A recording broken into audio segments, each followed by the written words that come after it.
Hey, thanks for pressing play, listener. This week on the Jock and Nerd podcast, we're geeking out over new trailers for Captain Marvel and Season 2 of The Punisher on Netflix. We got our first look at Season 8 of Game of Thrones and HBO's Watchmen show, and the Avengers might be assembling sooner than you think. Plus, our spoiler review of Black Mirror Bandersnatch on Netflix, and we're vetting new sound clips for the soundboard, suggested by you, the listener, via our Jock and Nerd Nation Facebook group. All that and tons more in this edition of the Jock and Nerd Weekly for Thursday, January 10th, 2019. All right, light it up, biatch. Check. Check one. All right. This is really fans out there. Let's give it up. We're talking, we nerded. We're funny, disturbing. We're talking, we nerded. We're spoiler alert. Oh yeah. We're talking, we nerded. We're funny, disturbing. Oh yeah. I'm talking, we nerded. We're spoiler alert. What's up, listener? How's it going? Thanks for tuning in this week, and welcome to the Jock and Nerd podcast, where we give you comic book and superhero TV and movie news, reviews, and whatever we choose. Jock and Nerd. My name is Imran. My name's Anthony. He's the Jock.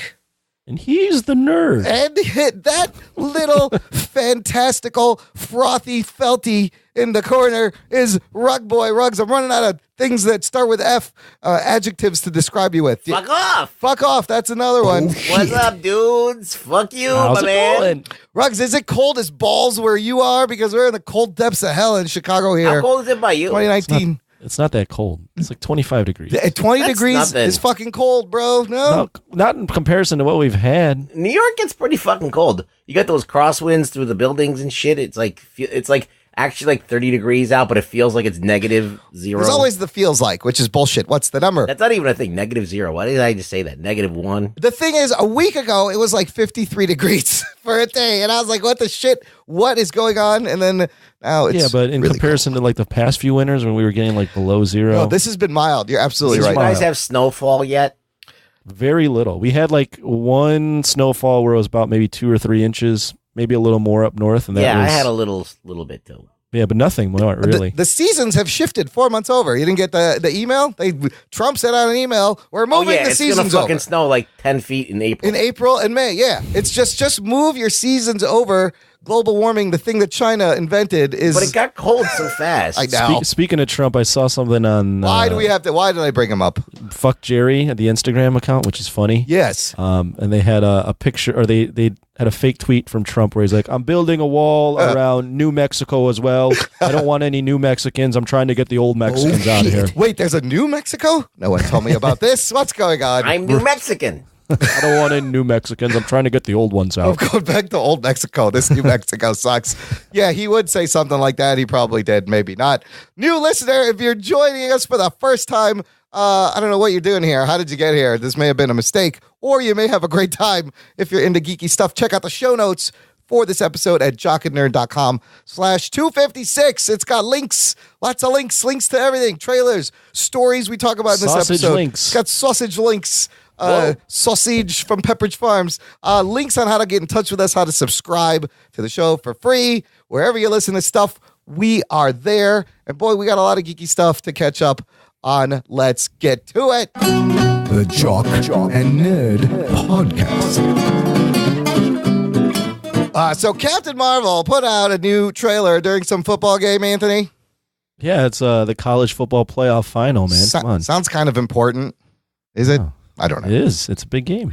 We talked about it on Jock Talk. Oh, Jock Talk, our sports show on Patreon. So you got to watch this live. Now, I did. I feel like Disney and MCU has been listening to the show and just geeks criticisms in general. Because what did we criticize the last two trailers? They were good, but they weren't really explaining what the movie was. And you had an issue with the Brie Larson, didn't you, Anthony? Yeah, I mean, the stuff they had shown in the previous trailers was pretty wooden. And she wasn't smiling, so... Oh, that's pretty shit. cool. Don't forget that. That's a very important nugget right That's there. the important... Like, if a dude doesn't smile, it's okay. But if a girl doesn't smile, You're like, what's- I just want to make this clear. Yes. If a girl doesn't smile, that's bad. And we just lost all our female 3 listeners. How dare you, Anthony? Thank you very Oh, much. man. Look, but Ruggs, what did you think of this trailer? What do they got her doing in this trailer finally? She's joking around. Yeah, there's some jokes, there's some humor, and I kind of like it. She's doing a little like wiseassery. I kind of like it. What did you guys think overall? I'm going to start. I love the song choice in the beginning. Connection by Elastica takes me right back to fucking college. Yeah, but not their best song. Not their best song. It was their big hit, but I had that album, and I fucking loved Elastica. So that was fun. Ruggs, what else did you like about this trailer? Well, I like the fact that they're calling out the 90s girl band, all-girl band Elastica. So that's girl power right there. Girl power rock band. or the girl power movie. Okay, they're getting into some of the 90s shit. There are a couple of comments about the grunge looking good on her. Oh, that's right. Yeah. And they show some, they show her like use her photon blast in the bar. I love that scene. I love this humor. Anthony, do you agree with this humor for this movie? It fits a lot of the other MCU humor tones. Yeah, I mean, it's fine. The humor's decent. What I most like about the trailer, I mean, it's not a slam dunk, but I like the trailer. What I most like is that for the last 2 trailers, they kind of just assumed that because you're a fan of, you might watch these Marvel movies, you'll know what the Kree and Skrull are. Yes. And they finally got around to kind of explaining who the Kree and the Skrull and are. they show the shape-shifting effect, Right. and they show like the guy sees the girl, and he becomes her, and I'm like, there, see, finally. Yeah, because the casual fan, I can guarantee you, does not know what the fuck a Kree or a Skrull person is. So Correct. I think they were overestimating just how popular these characters are. So they people went. who go to the movies are fans, but they're not comic book. No, fans. they're not comic book. So they kind of made a little correction there. I love when she's like, a Skrull can't do that. Like with that attitude, it's great. I noticed online a lot of comments where people were like, now I'm sold on this movie. I get it. This is great. I'm excited. That I thought was very cool. I love the line between Fury and the DH Coulson where he's like, are there more? And Fury's like, this is just the beginning. I was like, oh, shit. So, it begs the question, who's a Skrull right now? Who do you think is a Skrull right now? Donald Trump. Donald Trump, possibly. I think he possibly is a Skrull, maybe one of our main OG Avengers or somebody that we've already met in the movies. Are they planning the secret invasion storyline? This is all very exciting. I love these questions. And the fact that this is like their first female-led superhero, and it's their first movie that's entirely set in an earlier year. This is like the prequel to the MCU. It's 1995. It's not like flashbacks in the other movies. This whole thing. What about Captain America 1? Yeah, but that kind of, I guess that counts too. That's kind of a soft. That's kind of a soft. This is more of a direct prequel. No, Captain America is a pretty much a full-on prequel. There's only 2 scenes. World War II. Yeah, there's only 2 scenes in the whole movie that are in the present. Imran. All right. So this is a little more closer, but you can't put your Furies and your Coulsons in that one, which is what's cool about this one. Let me ask you this: when was fucking S.H.I.E.L.D. actually created? Is Peggy Carter going to be in this? In this one, in the 90s, be maybe surprised. she would She be is alive. She would be How old alive. is she in 95? Like 80? She would be, yeah. She was in No, and she was like in Winter Soldier. I don't know how old they had her. She was probably in her like 90s or over 100 in Winter Soldier. Right, so she could be like in her late 60s, early 70s. Oh, shit. Think about World War. So World War I is what? World War II is in the 40s. So she was probably in her mid 20s then. So shit, 70 years. Good at maths. So no, 50 years. So she's at least 70, 75. She can still be badass though at that age doing stuff. That's That's a hard one to buy. That's kind of exciting. But when was S.H.I.E.L.D. created? Didn't they first come up with the acronym in Iron Man? They were the SSR after Iron Man. Or not SSR, something science research, strategic science research. But isn't it a bit of a continuity fuck up that she has the S.H.I.E.L.D. logo and the S.H.I.E.L.D. already exists in 95? Or am I wrong? All right, I'm right? That's a little fuckity. I don't know. I haven't really thought about it that much. Like I have to retcon when, but I love that line. She's like, "This is your idea of undercover," and he's like, says the girl in a green leather jumpsuit. Tickets are on sale already. They went on sale earlier this week, and Fandango's reporting its highest ticket sales, third just after Infinity War and Black Panther pre-sales. I think after this trailer, like a lot more people just got what this movie is, and I got them excited. When's this coming out again? March. So that's a long time. That's a long time. Pre-sale.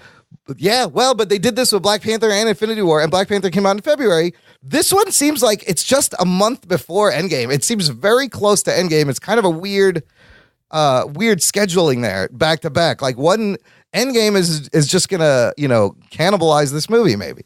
I don't think they really think it's got real legs. I think, March to the end of April is enough time. Do you think the buzz for this movie is increasing? Are people interested? Are they still confused? I don't really know. I can't even answer. I think it'll do very well. I'm not sure. Yeah. I'm kind of like, maybe. I mean, like, as I said, if there's a whole bunch of people behind this that want to make it a success and they bring all their friends and stuff, you might get like good numbers, but I think it's going to do Ant-Man and the Wasp numbers, maybe a little bit better. And you would think it'd want to do like Wonder Woman-ish numbers, being it's kind of like 700 million is the most it'll make, I think. Well, that's still pretty good. Yeah, that's more than Ant-Man and the Wasp, less than Wonder Woman. I think that's a pretty good range. Side news, one of the writers of Captain Marvel, Zach Schaefer, is going to be writing the Vision and Scarlet Witch show on Disney Plus, the streaming service that's going to have Paul Bettany, Elizabeth Olsen. This is the first show out of all the shows they've announced that actually has movement, like the first movement. So he's writing something. We'll get something once that app drops this year. And puts the DC Universe app to shame. Listener, if you want to interact with the show, let us know what you think. Visit our contact page on the website, jockandnerd.com/contact, where you're going to find a link to our awesome Facebook group. Shout out to the Jock and Nerd Nation. It's an exclusive closed group just for you. We all hang out in there and geek out in there. I got to welcome some new members this week. Bosco Gabriel. Bosco finally made it into the group, guys. He's been...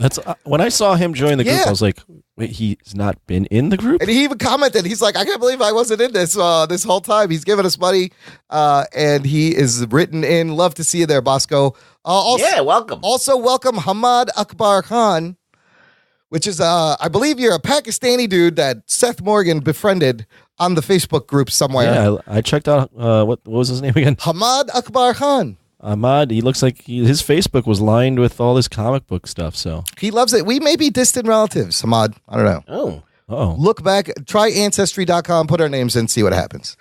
It's just not good. Beware of his wrath. If you guys are related, that's not good.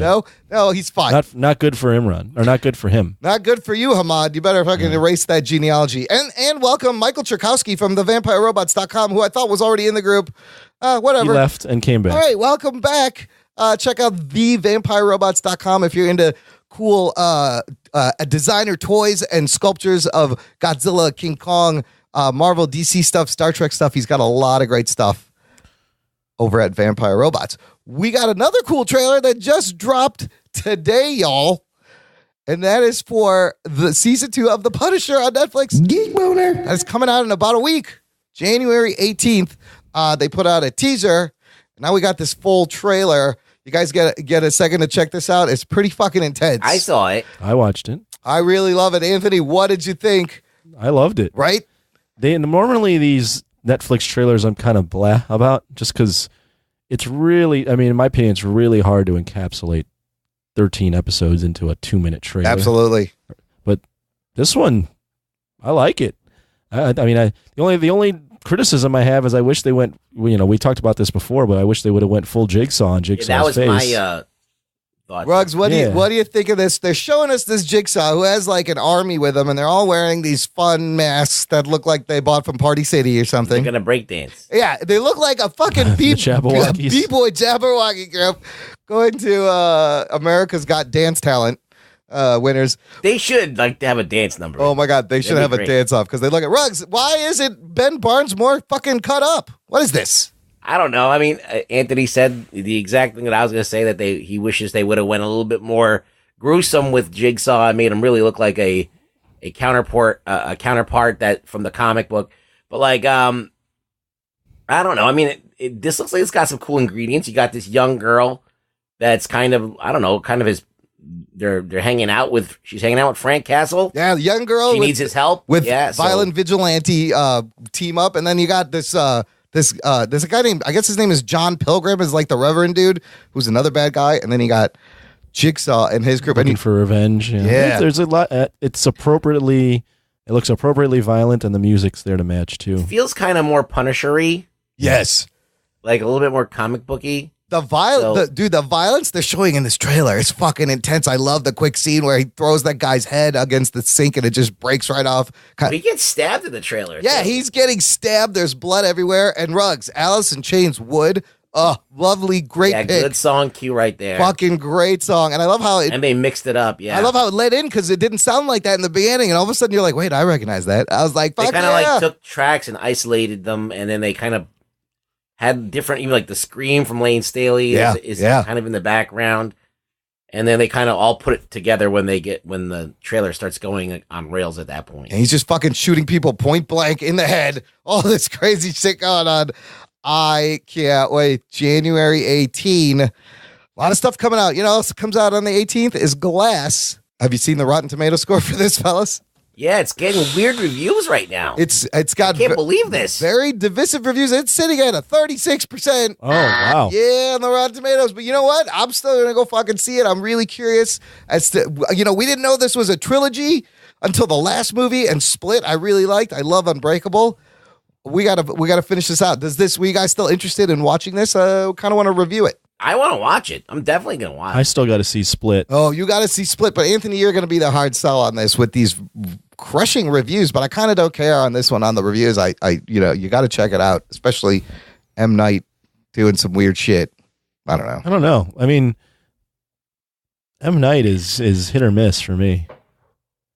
He's made some good movies and he's made some terrible movies. The two movies that this leads up to, they're both really good movies. I know. I'm surprised. I'm surprised that this one isn't good. I mean, just I know Unbreakable is good, and I've heard really good things about Split. So some of the reviews saying it's a disdisappoining end to the trilogy. He also made one of the worst movies ever, Avatar: Last Airbender. Yes, people like to shit on him, so it's like he's one of the people that it's a flip of a coin. You could either do a good movie or you could do a completely shit movie. I feel like he's coming out of his slump, though. Like, he started high, he went in a slump. And I don't know. I mean, anything's possible, but I'm going to watch it regardless. I'm fucking watching it. We'll give it some money. I love Unbreakable. Yeah. And I like Split. And I like the fact that this dude has got multiple personalities. It's great. James McAvoy is going to kill this acting. It's just going to be a good thing to watch. And who doesn't want to see Sam Jackson as Glass again? That looks great. So it might not be a great movie. Maybe it doesn't pay off. Maybe it's got huge problems. But listen, I've seen fucking stupider movies. So. Yes, we all have. That is correct. Yeah, it's called Venom. Venom. I'm looking at you.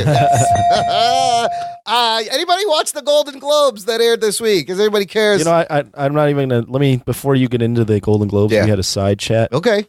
And I just got to bring up real quick: is Venom better or worse than the Predator? Oh shit! Oh shit! He's seen the Predator. I just saw the Predator. Oh, you did. This is a great question because I remember asking this before both movies came out. I was like, which one do you think is going to suck harder? I think I don't know. I can give you my input. I stopped watching the Predator. I started looking at my phone. I think the Predator is worse. I think the Predator is worse. I also agree.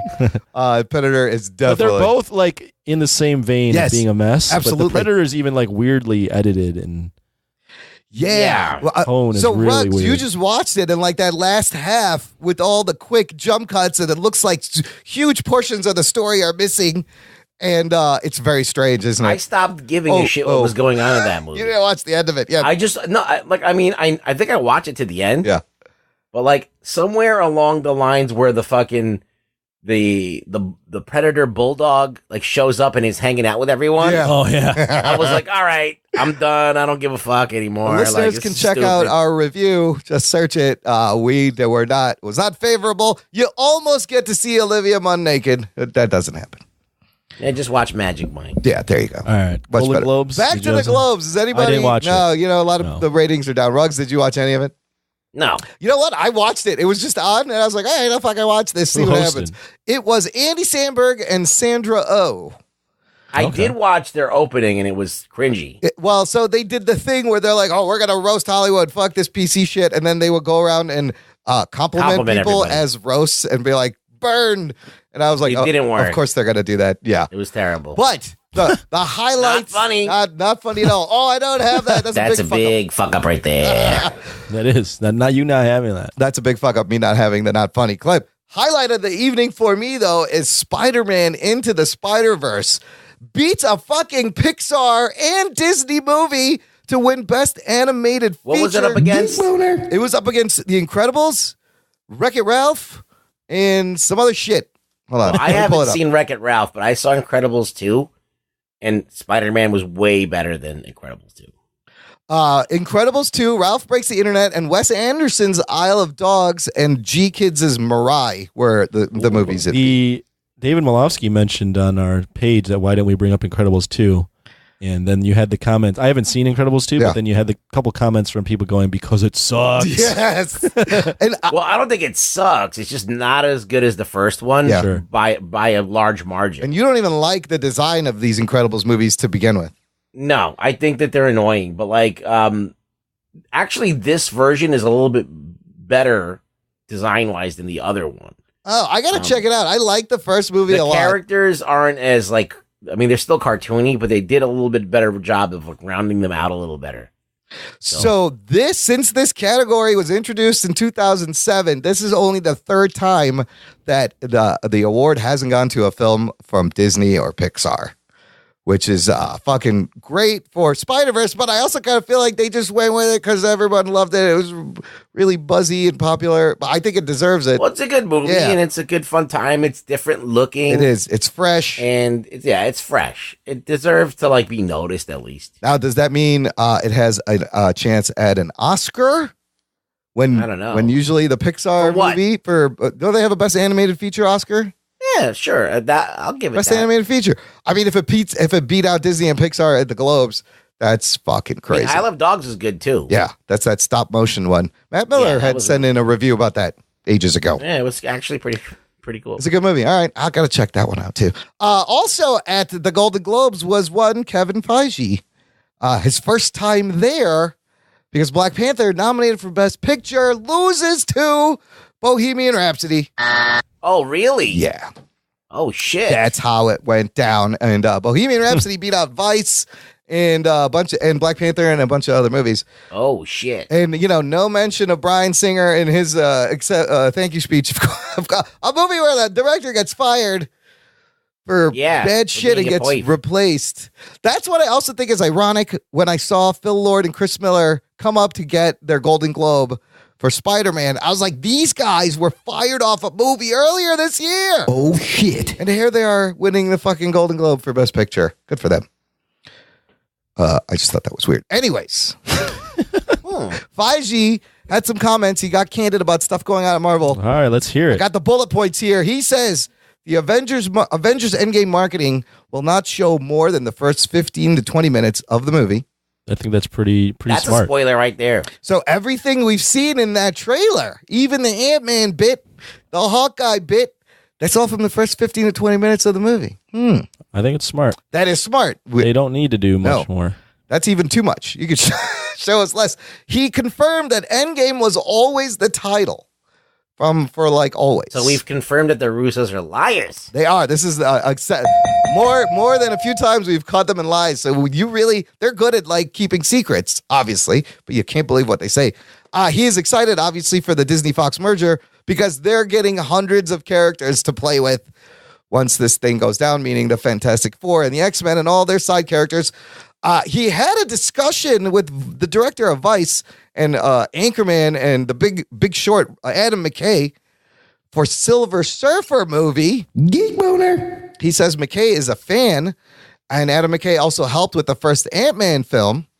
And he says if you watch Vice, there's a reference to Galactus, who is much part of the Silver Surfer lore. I think this is kind of interesting that how they pick directors. This sounds Adam McKay. He's a great director. The guy who brought you Anchorman does shit like Vice, and if he's doing Silver Surfer, it's gonna have Steve Carell and Christian Bale. He's been doing these movies with the same people in them. but historical biopics, and they've been very good. What do you guys think? Ruggs, what do you think of Adam McKay directing a Silver Surfer movie? Well, if he could shift from comedy to like an Oscar-winning drama, Yeah. I think he's pretty talented. He probably knows what the fuck he's doing. The comedy is still there in his drama, too. Like, it's really well done. Anthony, are you excited for a Silver Surfer movie at all, to begin with? A Silver Surfer movie? Yeah, I think it could be pretty good. The guy's Oscar fucking nominated. Like, why would you say no? Yeah, Yeah. I mean, I like when they throw directors into movies. I'm like, I'd never thought Yep, that would exactly. happen. Exactly. And Marvel does a lot of that And stuff, they're good at that. So, I mean, Kenneth Branagh did Thor, and he Yeah. did a great job Yeah. with that. I mean, if this pans out, I think that would be an amazing pick for a fresh take on the Surfer. He said Guardians 3 will happen. When, where, how, that's for a later time. And Feige loved Aquaman. He said he doesn't have hard feelings over James Gunn going to DC to do the Suicide Squad sequel. So everyone's good. All right. The other thing they had at the Globes was an HBO first look trailer that showed a whole bunch shit. of really geek boner-y shit. boner. The main thing being our first footage from Game of Thrones season 8. Did you guys get a chance to watch this quick trailer for all their shows? It was not really much of Game of Thrones. You saw maybe a dragon. You saw a dragon. And then- You got one line of dialogue. Yeah, and then you saw like Danny and whatever his name is hanging out. Well, you see Jon Snow bring Daenerys to Winterfell, and Sansa's there, and she's like, "Winterfell is yours, your grace." Geek boner. But she doesn't look too happy about it. No, she doesn't look very happy about that. I saw that, and it is just a minor clip, but I was already like, oh my goodness. Dude, the internet fucking went nuts over this 30-second, 20-second thing. Yeah, she doesn't look very happy about having Winterfell being now under the rule Also, you of see Brienne and Queen Tarth Daenerys. in the background shooting her a dirty look, too. Like, Brienne's like, what the fuck is going on here? Just let me kill him. What's going on? Dude, it went by so fast I didn't even notice any of that. Do you think Jon Snow is like, Sansa, meet my aunt. We just had sex a little while ago. Well, He doesn't know. He doesn't know. I wonder if he'll find out. Only Bran and the fat kid. What's his name? Brandon the fat kid. What's his face? I forgot everybody's name already. What is his name? I'm gonna have to go back. Tarly. Tarly, yes. Samwell. No. Those two figured it out.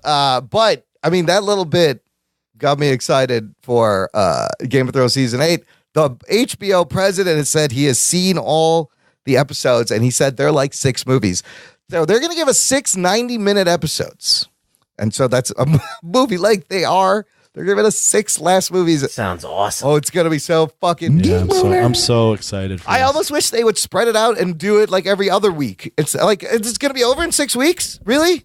All that? And then it's just over in 6 But weeks? there's gonna be just huge viewing parties for Yeah. all of these episodes. That's going to be great. We can each one will be like a movie review. Don't you? We're going to There review. should be a drinking game for this. All right, come up with one, Ruggs. All right. Every time there's incest, take a drink. Yeah. No, No, it's too easy. No, it doesn't happen too often. Not anymore. That's true. Yeah, I mean, You got to chug if there's incest. if there's incest. I mean, boobies were a thing, but not anymore. Not anymore. Every time it gets fan servicey, take a drink. That's what we're going to see a lot of. Your Grace, Every time they say your grace, because there's 2 queens. in Yes. this. a lot of queens, lots of moving pieces. Every time they put someone's head on someone else's body for nudity. Oh, there you go. Every time they use a body double, take a drink. The other fun thing in this thing is we got our first look at the Watchmen show Right. a little bit. This I found Damon Lindelof running this show, and music by Trent Reznor, Atticus Ross. What'd you guys think of the Watchmen bit, Anthony?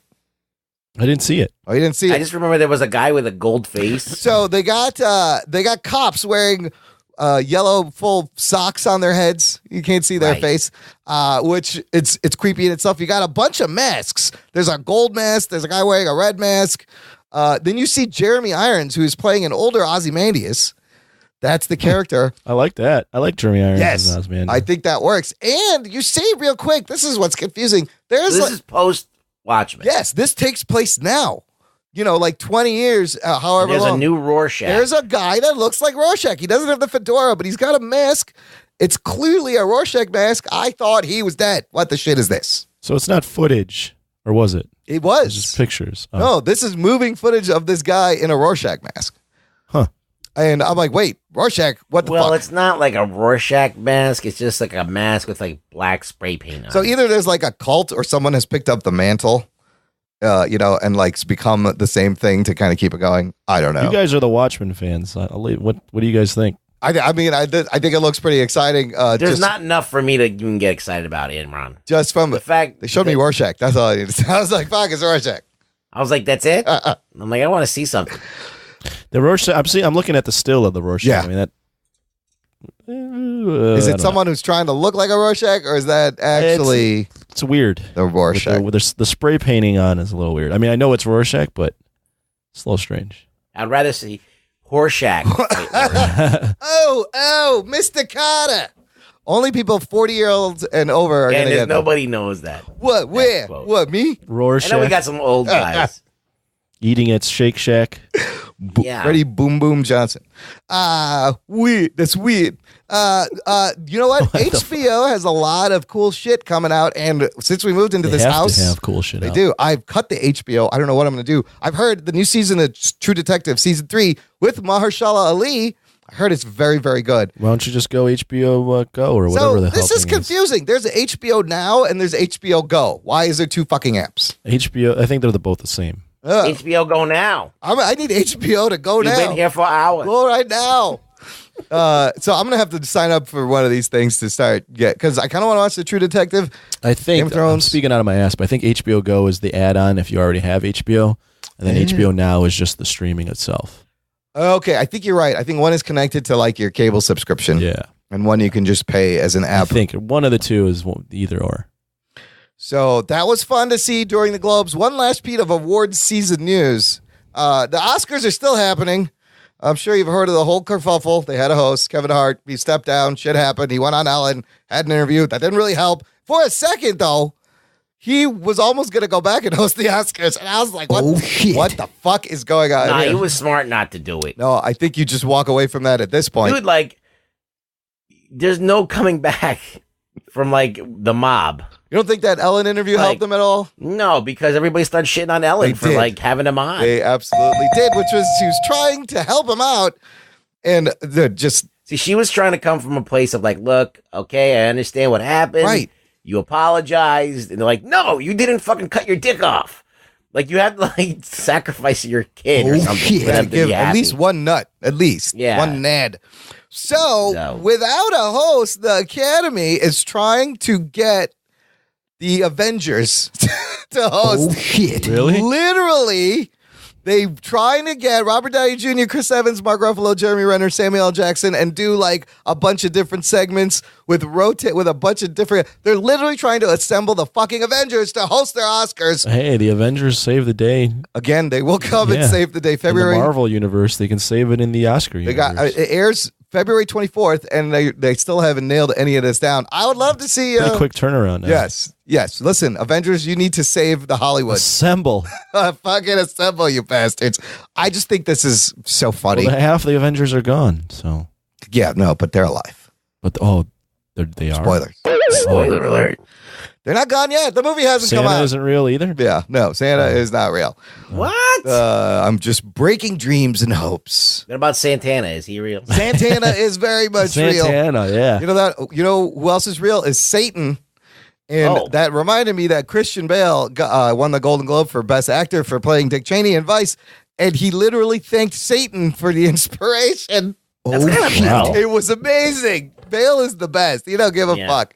And he even said when he started, he's like, I may say something that's going to fuck me over, but whatever. And he goes, thanks, Satan. I was like, that's bad.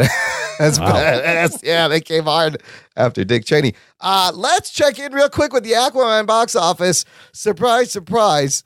This movie now worldwide is sitting at 971 million. Yeah. Shit. It's going to make $1 billion, which predict is unbelievable. By the time this show posts, listener, check the link in the show notes that goes to the box office page. It'll be at a fucking $1 billion. Unbelievable. You know, here's the funny thing, too. I mean, it's pacing at the same pace as Suicide Squad did. Oh, really? So they're both at about 260 in 20 days. Yeah, 20 it's days 268 domestically. domestic, yes. Yeah. But yeah, 268. But Suicide Squad finished at 746. This is going to hit over $1 billion. And the reason for that is fucking China. China, Pretty much. it drew 284 million in Holy China. shit. So it's more than the domestic gross here adding Yeah. to it. Shit. And worldwide, it is now the highest grossing DCEU movie. The world loves this. It's still, right now, domestically, it still needs to beat Man of Steel, Suicide Squad, BVS, and Wonder Woman. But do you think this thing can finish at 400 million domestically? No. No. It's going to finish around the same pace as Suicide Squad. 325, yeah. 330. Except, That sounds about But right. that's good though. Yeah. I mean, they got a hit. Suicide Squad. Maybe not critically. Critically, it was but is commercially. commercially doing well. Critically, it was kind of either you liked it or you didn't. Or there's a lot of people point out issues. There's a lot of shitty movies that make a lot of money. Yeah, So- this is one of them. And this is one And of it's definitely one of them. And Well, Venom. actually, I can't even say it's fully shitty No. because the directing is good, but the storyline is It's pretty just- garbage. Yeah, I mean, it's not shitty. like, No, I'm not going to say it's Venom shitty. is a shitty movie making a lot of money. Or made a lot of money. That's the real culprit Yes, right there. that is your... Yeah, that's, those. Look at this Venom, and then Venom's actually really Venom bad. is like your Jurassic World, you know? Aquaman's just like not a very well written superhero movie, Yeah. but with great action. Pretty and good direction. directing, great direction. You know, the performances, some are Can a you little believe lacking. that in this day and age that Aquaman would make $1 billion No, while Justice League would have finished at 658? It's crazy. So, yeah, Justice League and 229 domestic. Well, come on, this Total. movie is 10 times the movie Justice League is. Yeah. I mean, Justice League was like the most weak sauce version of that movie For sure. you could have made.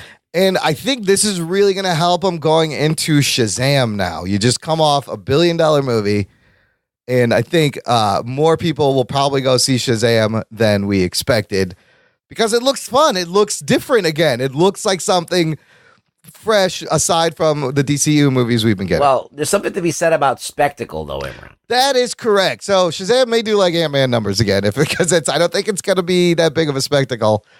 That's a good point. Yeah, I mean, like, that's what's carrying Aquaman, like, pretty much, is the fact that it's a sight to see. It's something to see. It's like you're going to be kind of, like, immersed in this crazy shit. And they, not only that, but they throw everything they can at you. They're like, everything in the kitchen sink is thrown at you. They did not do that with Justice League. They were very, like... Reserved almost. that was a very conservative. safe Yeah, very safe. Justice it was League. Yeah. such a milquetoast fucking movie. Imagine if they did that with Justice League. That movie could have been fucking bonkers It would've been crazy too. balls to the wall, Yeah. like throw everything and their mother at it. And that's the movie to do it when you got 6 motherfucking heroes in there and you just barely use like 4 of them. What the shit? Yeah. All right, wrapping up the news this week. If you are out west, you live near Hollywood, you will be able to attend the public tribute to Stan Lee at the Chinese Theater, hosted by Kevin Smith. This is set for January 30. Proceeds from the event, dubbed Excelsior, a Stan Lee celebration, will benefit one of Lee's favorite charities, the Hero Initiative, which supports comic book creators, artists, and writers in need. Of course, Stan Lee died in November, age 95, but Kevin Smith hosting sounds like a lot of fun. There's going to be a public appreciation of Lee's life and his work, and then I think there's a private event also. But Sounds cool. if you're out there, man, if you're near Hollywood, somebody go check it out. Let us know how it was. Take some photos, post them in the nation. I got something. What do you got?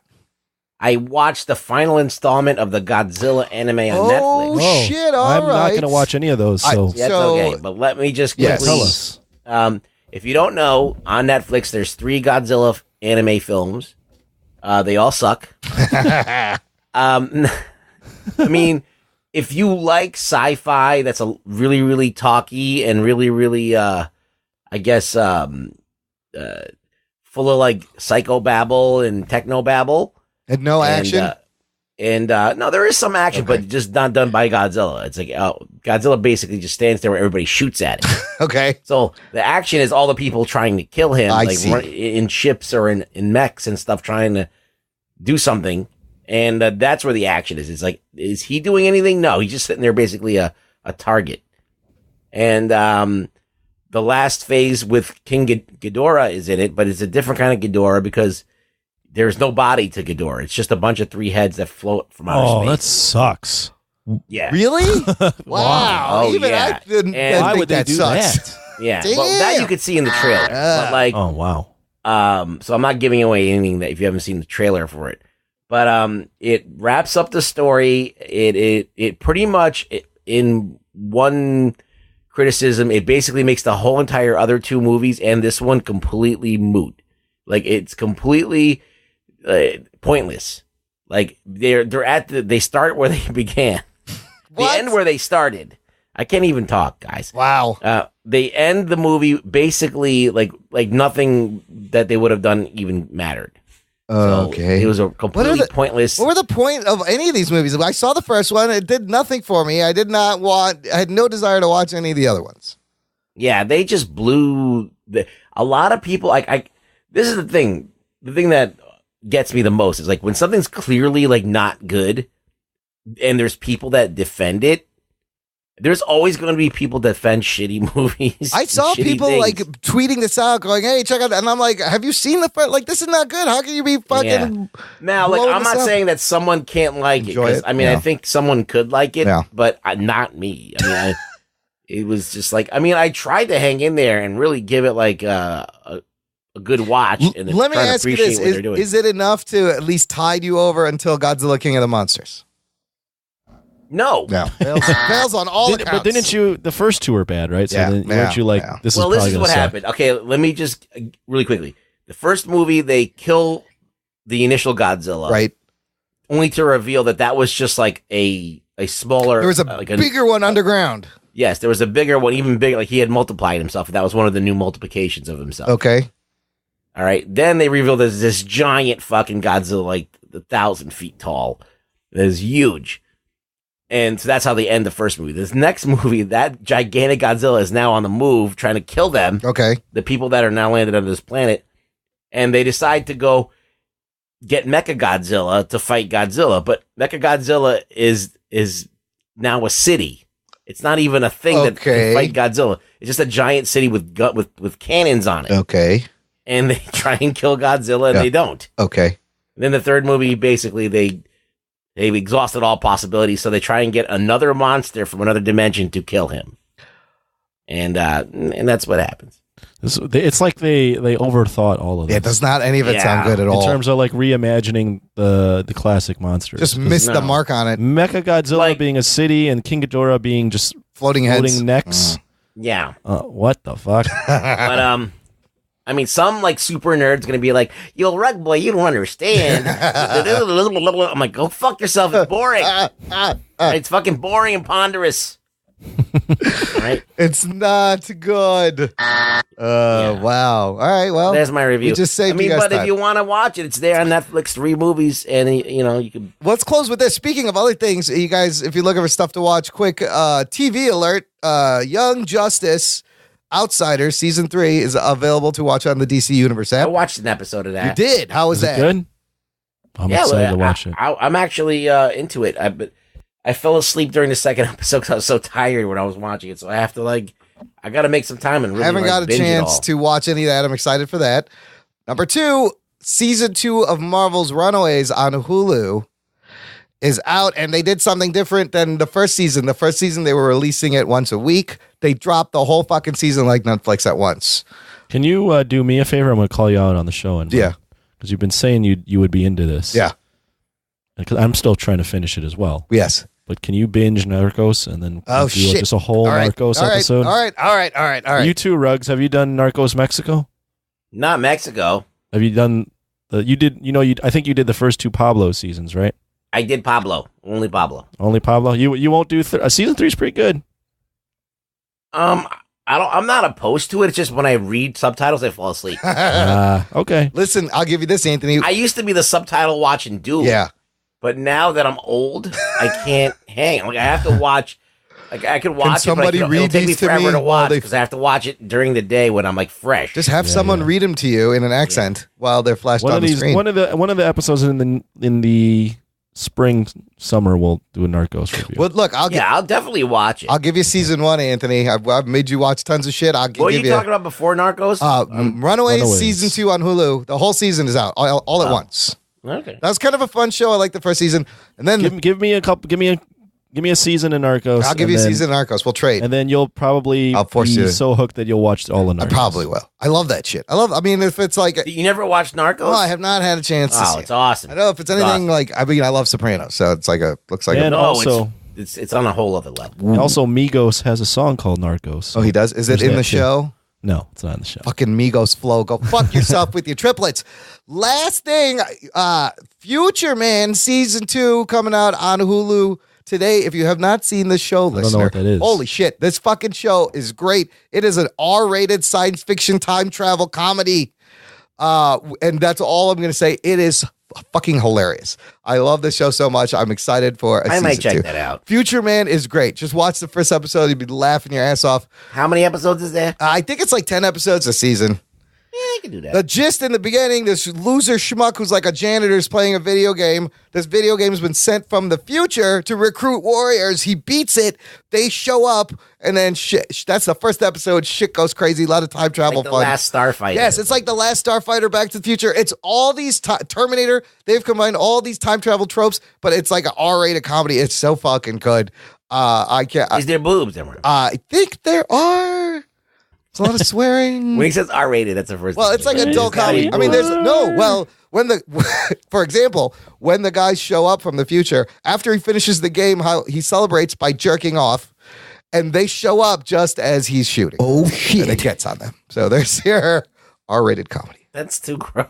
Yeah, it's hilarious. That's the kind of comedy you're gonna get. Season 2. I can't wait to binge that. Okay, we're gonna take a quick break here, play some promos from some of our pod buddies, and we'll be right back with some Bandersnatching for you after this. After these messages, we'll be right back.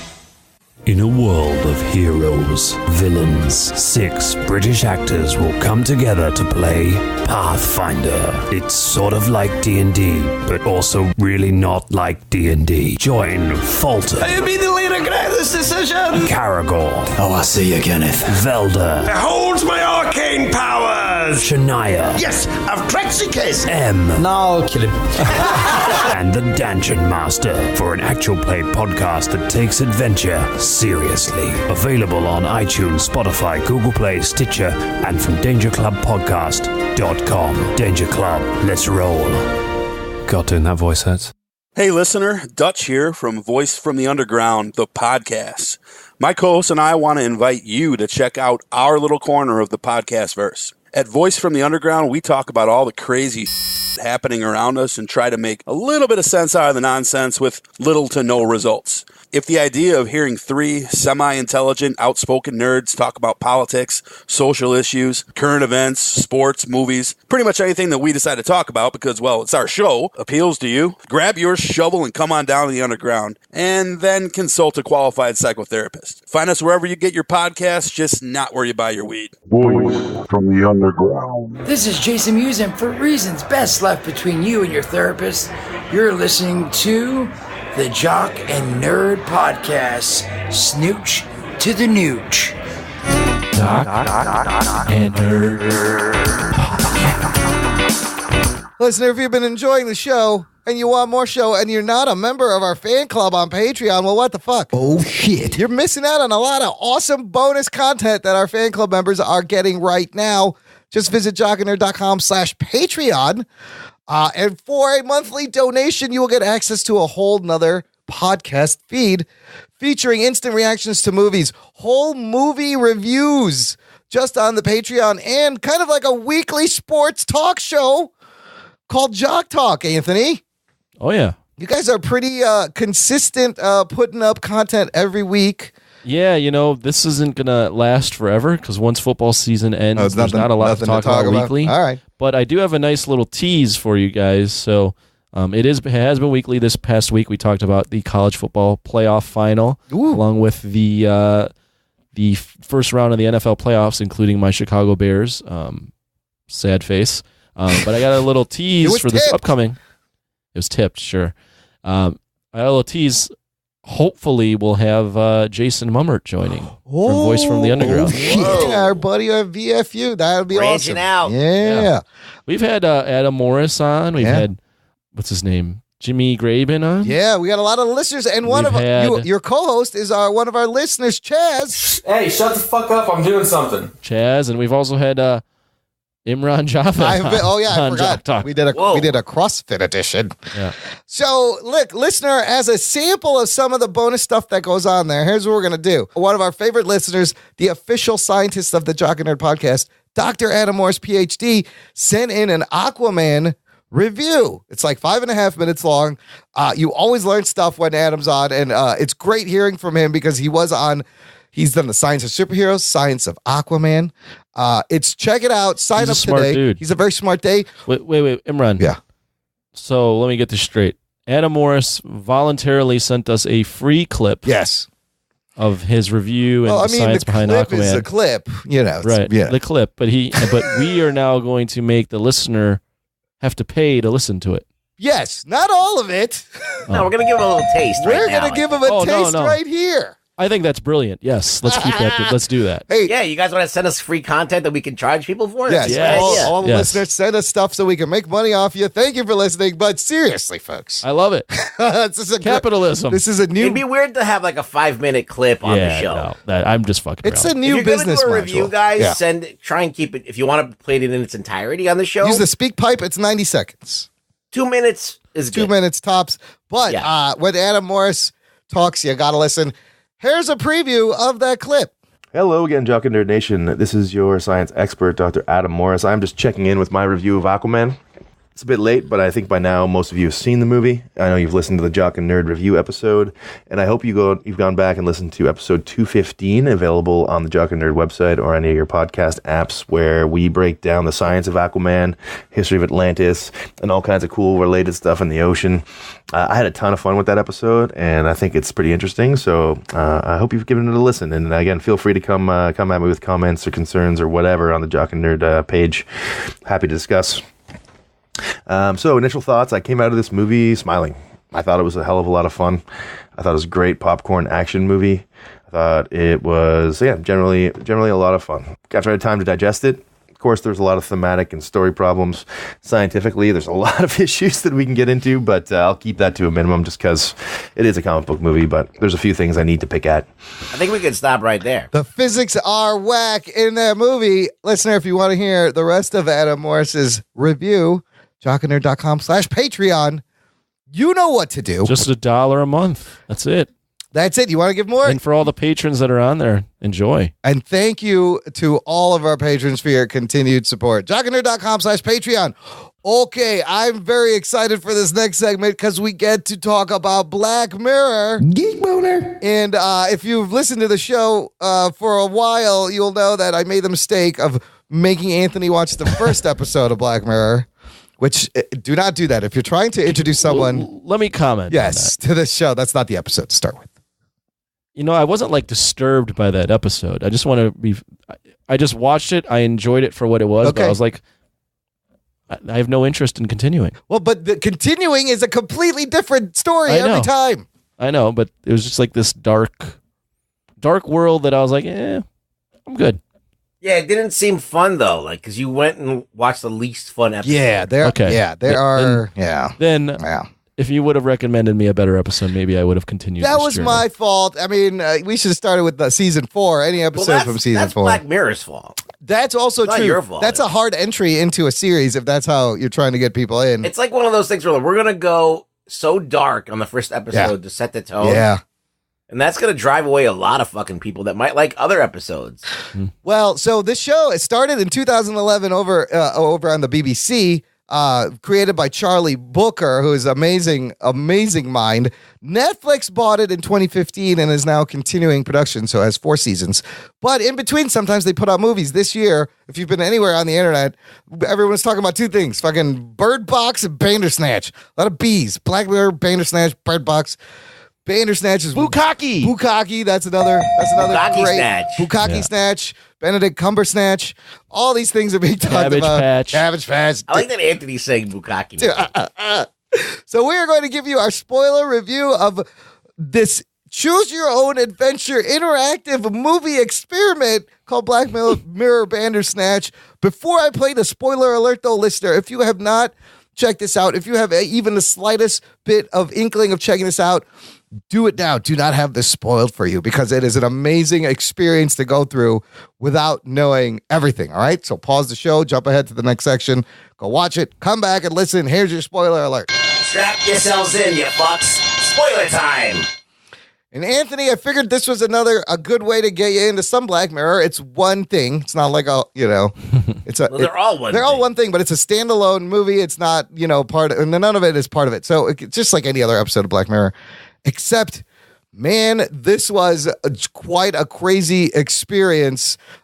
This one is actually written by Charlie Brooker himself. I said Booker before. His name's Charlie Brooker. Directed by David Slade. I don't even know how to start to explain this. The basic. I can explain it. You want to explain it? I used to read those Choose Your Own Adventure books as a kid. Wait, did you read the Goosebumps ones or like the original OG ones from the 80s? I remember reading. I don't remember the Goosebumps. Okay. Goosebumps ones. So I think I was reading the OG one. Yes. It's called Choose Your Own Adventure. Yeah. Had like the gray border. So if you're familiar with that, it's that in the movie form. But if you're not familiar with them, it's basically you as the reader, or in this case, the watcher, are playing an active role in how this adventure is going to play out. You get menial choices, like what kind of cereal the main character is going to eat. But then you have some pretty intense choices that can end the movie real early for you, or continue the storyline in some real creepy ways. So, I always I love when people do stuff like this, like Choose Your Own Adventure movie. Same thing with 24, when I was like, they're going to show me every second real time in a show. That's fucking great. I love these crazy concepts. This thing is so crazily ambitious and interesting and at times frustrating and meta. I've done it 3 times now. Ruggs, what were your initial thoughts? And give us the basic plot, because the plot's kind of straightforward. Well, the plot is that you're a kid and in the 80s. In the 80s, and you're reading the book Bandersnatch, and you want to make it into a video game. Yep. So you go and you try and get that to happen, and then you have a bunch of choices that either, and there's things going on with your dad that you can explore. There's all kinds of things that are happening that might take you back into your childhood, or might take you into the future. So you basically, all the choices you can see how they play out in your life. And you have like at least, I'm going to say 10 or 15 endings, like something like that many different possible endings. Well, we'll get into how many actual endings there are. I think there's only 5 or 6, but the lead character. But you can end the movie earlier than that. Yeah. So at any time. I did. Right. I ended it within like 20 minutes. Yeah. But then it'll force you to loop back. Right. And you don't end. The real ending is when you get to a credit scene, whenever something triggers a credit scene. So the movie, though, the experience of it can be 60 minutes. It could be 90 minutes. This guy at work was like, we were doing this for like 4 hours and just winding around. Right. And because you could choose the same choice twice, different things happen. It's weird to how they put you back in what spot they put you back in. Because there's times where I was like, oh, I should have done that. But then they put me only back to the other thing. So like you can't really pick where you want to start from again. They kind of choose it for you. Yeah, it doesn't guide you, it leads you. So it's not a true like you're controlling this guy's destiny. It definitely does guide you in paths, but the lead character, Stefan Butler, goes to Tuckersoft, who's owned by Mohan Tucker, played by Asim Chowdhury. And then you also meet the other great standout character to me was Colin Rittman, played by Will Poulter, who is, the top video game designer in the 80s. And like Rugboy said, it's so meta because the character is creating a choose your own adventure game based on a book that's a choose your own adventure game. And then I saw some behind the scenes clips of how they made this, and Charlie Brooker going through the same thing with the paths and the multiple endings as a choose your own adventure movie about a guy making a choose your own adventure game. It gets so convoluted.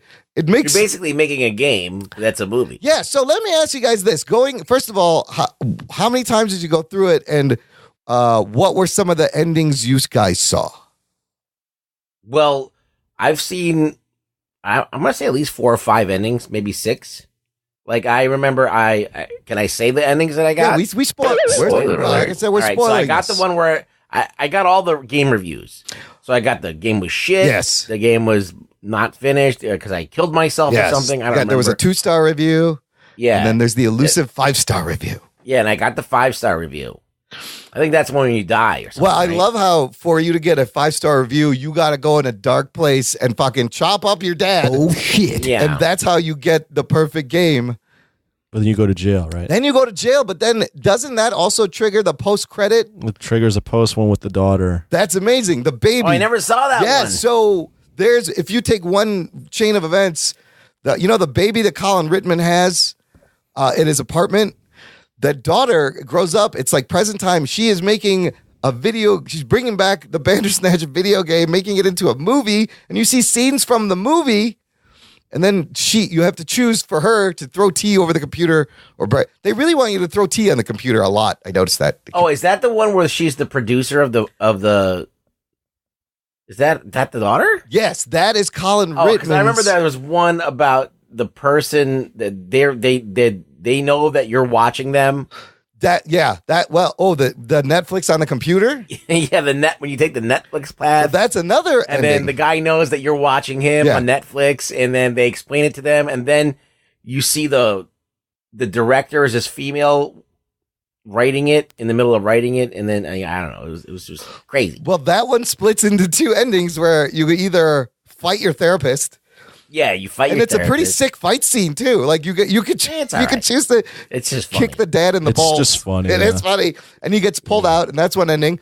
Or if you choose jump out the window, it reveals that they should have let you bang your therapist. that would have been great. But like even that is weird. Like he is an actor in a movie, but he doesn't know he's in a movie.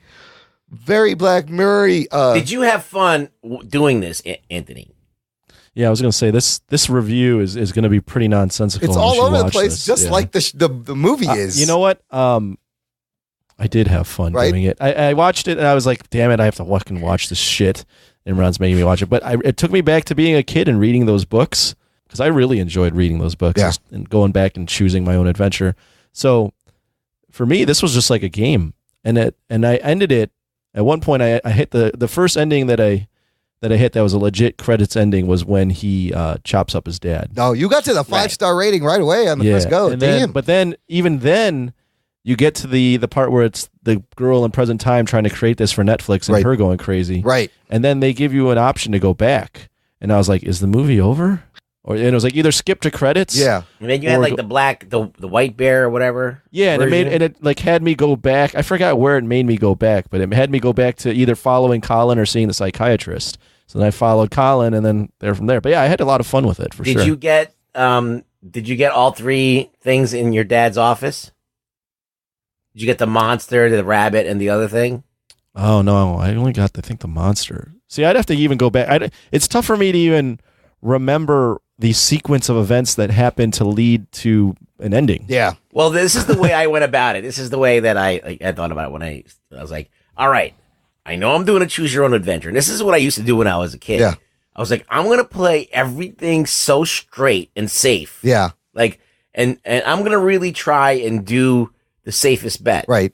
And then that brought me to taking the deal and then making a shitty game. Well, okay, let me ask you this. Let's pause there. I think when you get to that, the first real important choice, because the first two are benign, choosing your cereal, choosing your music, it really doesn't change anything. It's just getting you used to the idea of choosing things. Then they want to make Stefan's game, and he's like, I want you to work here. What do you Who's say? they? You're talking about... Sorry, Tuckersoft. Yeah, right. They You gotta love be clear. Tuckersoft loves Stefan's game, and they're like, make the game here. We'll get a team. What do you say? Who doesn't accept that right away? I did. You I did. accepted it Yes, right away. me and too. The game and the movie was over for me. So when you accept that, that's a quick dead end. Now, what I thought was interesting is these characters have residual memories. Did you notice that? I noticed that too. When he came back to meet Colin again, he knew about the buffer error. And the first thing Colin's like, have we met? And he's like, no. That's the craziest part of this game. And you're of like, this what movie. the fuck? If you repeat things, the characters notice that you're repeating. That there was another timeline or something. Right. They're noticing the alternate timeline. So that's some of the parts. These are some of the things I love. There is a timeline in which Colin doesn't die. I really enjoyed too that who's the main guy? What's his name? Stefan. Stefan starts to Butler. slowly notice that he has no control over his actions. And that he starts to go crazy. And then I also like the ties to the fact that the book that it's based off of, the writer of that book went crazy. Also went crazy. Yeah. With the little symbols and all that. It's kind of great. It really is. I mean, It is actually pretty genius. Does it make a better game though than a full narrative story? 100%. Because what is really the story? What's the real ending? There's the ending, the PAX. There is no real ending. There's the PAX ending. What's his father, Truman showing him his whole life. Or then there's the other star endings. There's one did you guys get to the heartbreaking ending? This is one of my favorite endings. You have to go back again and get the toy. I was almost there. I got the toy. So you find the rabbit, and then when it flashes back to him looking for his rabbit. First of all, the first time there's no choice. His mom still gets killed. But he's there. They both take the train. Yeah. And it ends that way. And then he dies in the present, sitting in the chair of his therapist. He just dies there in front of her. Yeah. And I was like, wow, that's almost like a more perfect ending after you get the 5-star. You're like, what else is there? But man, I was talking to the screen the whole time. I wanted to ask you guys, making these choices, some of them got really stressful. Were you thinking about what you wanted were you thinking about the character's best interest, or were you thinking about what can I put this guy through? Because that was as I said, I had two schools of thought. Right. I said the first one I always try and play it safe to see how far I can get in the safe mode, and then the next time I went and played it, I was like, all right, I'm gonna fucking go for the balls. I'm just gonna do every kind of fucking sick shit I can do. Opposite, and see what that. And so I know I'm going on two of the opposite branches. Anthony, what was your reasoning for making your choices? I did pretty much the same thing as Rugg. So at the beginning, I was doing the logical stuff. Yeah. And then once I realized the logical stuff got me a dead end, I was like, all right, let's just go fucking bonkers. So I'm like, fucking let's kill the dad. Yeah. Let's take this ashtray and fucking bonk him in the head. You know what? We're not just going to bury this motherfucker. We're going to cut his ass up. And that got you to the good ending.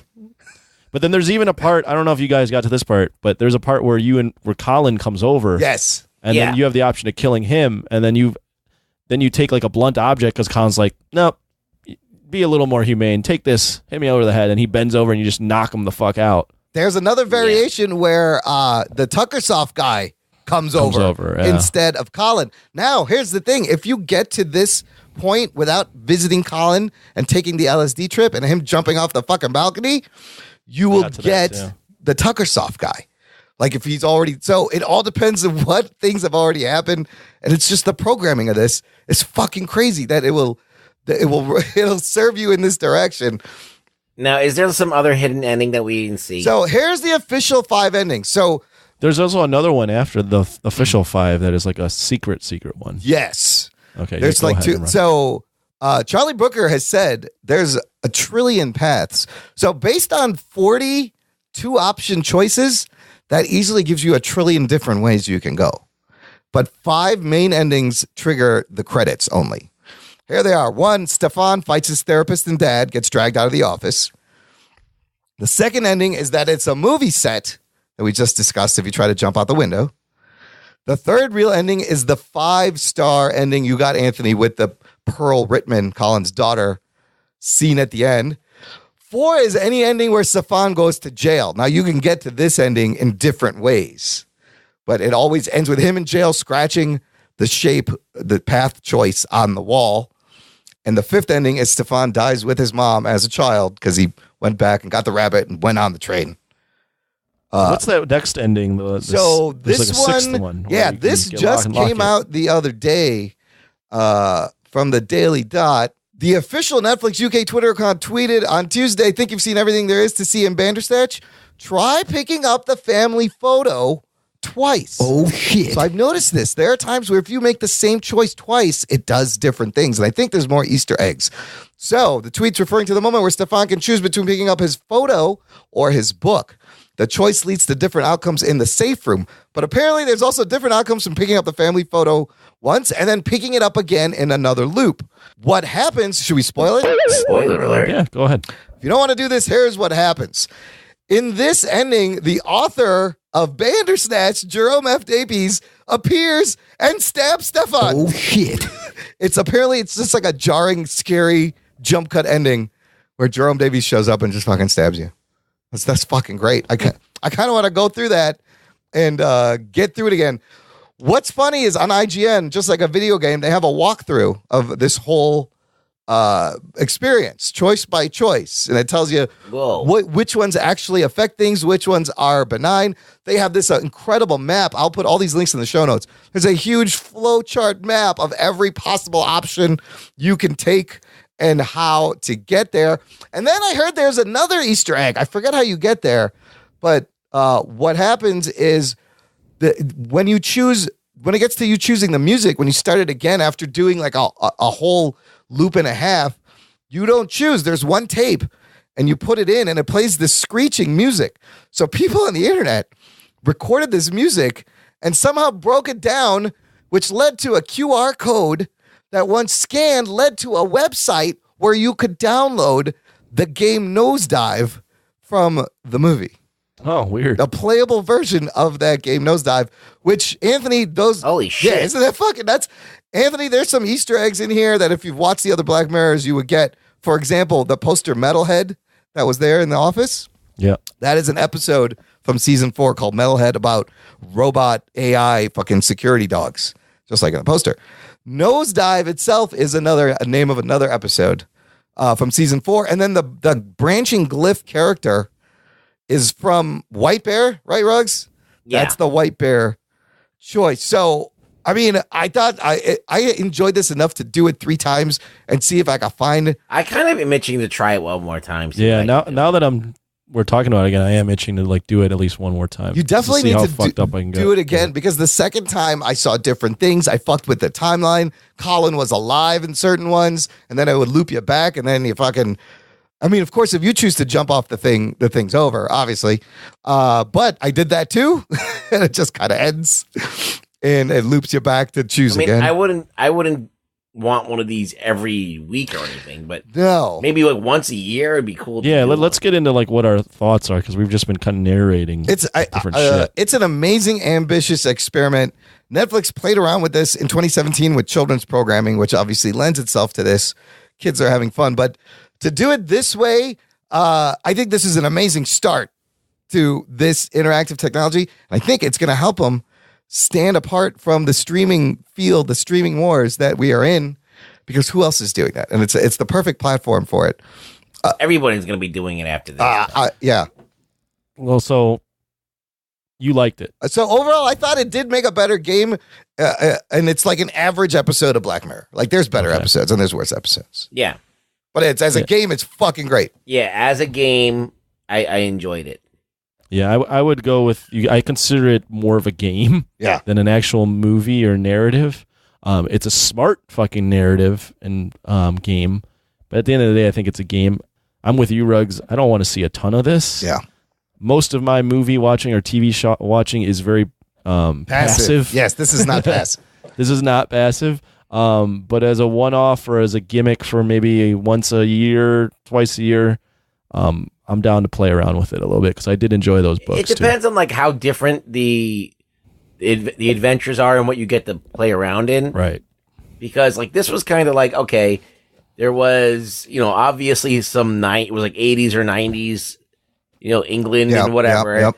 So that was a cool environment. And, you have to like, then it was like kind of like it was like meta because it was about the game. Yes, I love that. About the book. And there was clues about the guy who killed himself. It's kind of a prequel to the Black Mirror universe. Like they're all kind of exist in a shared universe a little bit. So it'd be cool to see like different shit. Imagine like an Avengers movie like this where you could choose attack Thanos or jump in the ship. No. That would be crazy. No. That would be shit, fucking nuts. But it'd be cool like to do even like I don't know if you can do like a slasher film. Oh, a horror movie. Those motherfuckers are always going in places they're not supposed to go. Don't open that thing, and then you don't open it, but then something else happens, and it's just crazy. So that'd be cool. What do you guys remember? What worked best when you were reading the Choose Your Own Adventure books? There was like fantasy, like mystery stuff worked good in those Choose Your Own Adventure books. I did. I don't remember magic the and shit. Yeah, I don't remember the magic exact fantasy storylines, but I mean, it would always incentivize you to go crazier. Right. and go back and or jump ahead and spoil it and find the good ending. Well, there was one where I was a dick to a guy because it was fun, and then it ended up biting me in the ass later. Oh yeah. No, I mean it was fun. It was a fun game. Imagine they made one about dating.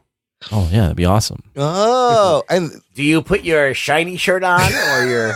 They should do it. They should do it about a kid in high school dating for the first time. Oh God, you got to make all these fucking adolescents goofy decisions and throw some like fucking weird ass sci-fi shit in there. Right. Your date ends up being an alien. Yeah.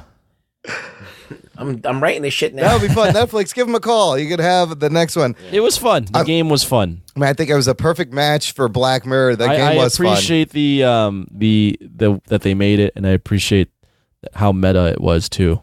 And I mean, even I also really appreciated the fact that I could start talking to the character through Netflix. Yeah, that was the most meta shit. I was like, tell him more or just stop conversation. He's like, what the fuck? He's like, it's a streaming service from the 21st. We are controlling you. He's like, what the fuck is going on?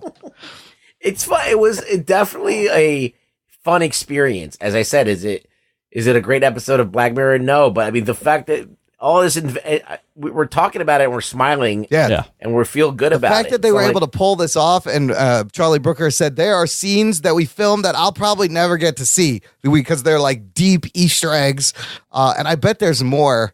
There's more buried in there. Like it totally does make you want to go back and really. But now, like, you got to really invest some time and go through it, the whole thing once, twice, multiple loops. Try choosing things again twice. Like, I bet there's more crazy shit hidden in there. But I think it's a success as this fucking crazy, ambitious experiment. Yes, show me more. It has delayed season 5. At first, I thought they were trying to squish a whole season of Black Mirror into this movie instead of season 5. But season 5 is still coming out this year, they said. Just later. Hey, listen, they gambled and they did all right. So yeah, and they got everyone talking. Yeah, Anthony to enjoy it. They got me to enjoy it. The only mistake I would say is, and they couldn't have anticipated this, is they would have had all the hype if they just didn't release it around the same time Bird Box as the Bird Box. That was weird. And and Bird Box was like Bird Box is infinitely more so popular. Fucking over than Bird Box, though. It's not. Everyone's talking about. I enjoyed this more than Bird Absolutely. Box. This is way better. I'm fucking over Bird Box. Enough with the fucking Bird Box. So what's up with this new season 5? They say more optimistic stories. What does that mean? If you are a fan of Black Mirror, you obviously know it's a sci-fi anthology, kind of like Twilight Zone, but based on artificial intelligence, social media. They're all very dark, Rugs. It's a downer. It's a big one downer. or two episodes are hopeful at the end, but every episode you're like, oh shit, technology is gonna fuck us in the ass any day now. This is what they're predicting. Yeah. So season 5 that's been pushed back, they're promising more optimistic stories. And not such a downer. Like San Junipero was the only one that was really optimistic. That's probably the most hopeful one. But the rest of them really make you want to throw your phone away because you're just disgusted about how bad this thing is. Well, yeah, they're pretty fucking brutal. But like, I think the fucking the pig, the fucking the pig. Prime was, Minister fucking the pig live on TV is a rough start. Yeah, it's a rough start. It doesn't really show you the greatness of what the show can do. So the USS Callister episode is fun, but it's also really dark when you find out, what his reasoning is. No, it's fun and dark. Yeah. The darkest episode is besides having to fuck a pig in the ass is the one where the girl has to kill the kid. In that game where they're following her with the cameras and she's running around. Is that the one? No, that's the one where the guy and his girlfriend kill somebody and they bury the body. And then they mind wipe her and make her relive it over and over again. Wait, that one. Yes, from season 4. Yes, the biker in the beginning, and then the girl. Yes, and then the girl goes around killing every witness. That she doesn't want to get caught, so she has to kill everybody that knows about it. That's the beauty of Black Mirror, man. It's so dark. Just like this Bandersnatch, it questions your fucking morals. Like, what would I do in these fucked up situations? And you're constantly having this conversation with yourself. That one will fuck you up big time. I'll trade you Narcos season 1 for Black Mirror season 4. How about that? Nah, I'm good. God damn it. I have to finish Narcos first, and then I can consider other stuff. That one is dark. But overall, I'm a huge fan of the Black Mirror, and this is just an amazing, fun game that they pulled off. Fucking incredible. Highly recommended. So I won't highly recommend, but I recommend it. Yeah, I would say people should at least try it because it is fun. Give it a whirl. Yeah. Give it a whirl, and if you get hooked, I got links for the walkthrough. And the map. if you're going in blind, as I kind of was, it can get real dark real quick. There are dark endings, and but that's typical for Black Mirror. When you bonk your dad in the head with the fucking ashtray, Dude, it's bloody right away. It comes gushing. He goes down, and even when that choice first came up, it was like, shout at dad, kill dad. I was like, what? Whoa, that escalated quickly. The fuck, kill dad? Like, who's gonna pick that right away? I picked the other one, and then eventually I think I did pick kill dad right away. So if you have to kill your dad to get to the good ending. However, if you bury your dad, that doesn't work. Because remember the dog from the beginning of the movie where the guy's yelling at the dog? I didn't get that. The dog fucking digs up the body. Nah, I didn't get that. I buried the dad, but then the cops were coming on their way because he made the phone call. No. I buried the dad, and Colin comes over as I'm trying to bury the dad. Oh, Jesus, there's so many different endings. There's another one where you have to piece together a phone number. Remember how the therapist is always like, you have my number, but call me. And he's like, what's the number? And it starts showing you clips from the movie where she says, 55, and she goes all for one for all, and you get this number that you got to punch in, and then he calls his therapist. I don't remember. I didn't get that one. I had that. Yeah, I had there's that. so many fun, weird things you can do. So I loved it. All right. Just my brain is shit and I can't remember it. Yeah, it'll fuck with you. All right, gang. Good review on the Bandersnatch. Let's move on for news from the nation. It's time for news from the nation. It's time for news from the nation.